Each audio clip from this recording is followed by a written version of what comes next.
dito. Congratulations, naiiyak ka pa. Yeah, syempre, yung overwhelming feeling na someone trusts you, na ano yung brand nila, and syempre, hindi lang to ako sila yung kasama ko dito. We will use the platform to, para i-ano yung mga unique na beauty also, to help everyone sa wellness journey nila. Andito kami to help them. At maniwala silang kaya mong, di ba, palago yung product nila. Oo. Kasi nakakatuwa na yun po yung naiisip nila. Nag-try ka ba ng ilang buwan or sa products bago? Oo, bago na gano'n. As soon as sinabi ni Ate Gage. Oo. Ano yung characteristics mo sa tingin mo na meron ka kaya napili ka nila? Sa dami ang artista, di ba?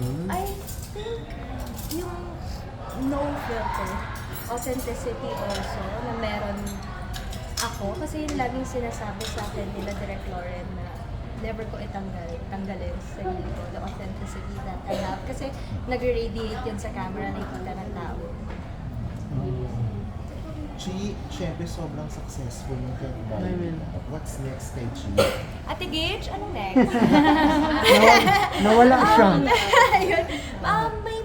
Well, we have ASAP. Syempre, ASAP muna. And then, pahinga muna konti. And then, may mga, sabi ni Ate Gage, may mga naka-line up. So, Ano lang thoughts mo sa sobrang successful ng Cat Body? Na hanggang ngayon, may sepaks pa rin yung mga fans mo. nakakatawa kasi hindi lang kami nandito sa journey na to pati yung mga nanonood. Alam mo yung feeling na pati sila, dinidecode nila lahat ng kung sino. Ultimo ako, kasi may NDA, di ba? So wala talaga kami alam. And nakakatawa kasi nga, andito kami sa journey para hanapin ko sino pumatay kay Miss Divine, so kay Auntie Divine. So I'm just really happy and grateful sa overwhelming support na binibigay ng tao sa Can't Buy Me Love hanggang ngayon na napapanood pa rin sa Netflix. Ang ganda ng career mo. Love life mo din. Love life. Part din ba ng glow yan? I think it's Sana- part of the clue. Sana all. Kumusta na kayo? Sa We're love really life. happy. We're really happy. And keeping things low-key.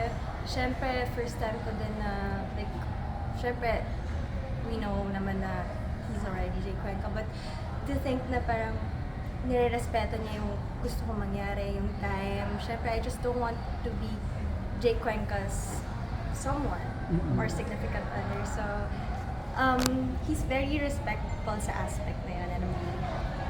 Ano pinag-usapan niyo? Sa estado niyo? May mga hangganan? Ano ba dapat ang pwedeng isa publiko? Well, usual pa rin kung ano yung private life, yeah. It's not a secret so I'm just keeping it private. Para hindi naman naming taong magbe-meddle. Happy ka? Yes, really happy with everything, my career, my love life, my family. I'm just really happy.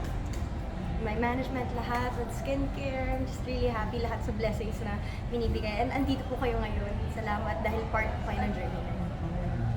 Thank you. May joke ka Ayan. sa Bini kasi di ba parang sabay-sabay sila. Super nakakatuwa kasi I've seen them grow. I've seen the hardship na pinaghirapan talaga nila ito. So ako yung parang proud ate for them kasi finally may platform ng P-pop and na yung kultura natin. Na-share sa ibang bansa, nakikita natin kung gaano kaano yung Bini ngayon kasikat. And I'm just really happy and grateful also na finally, proud Filipino talaga tayo. Picture na. Yung skincare na check.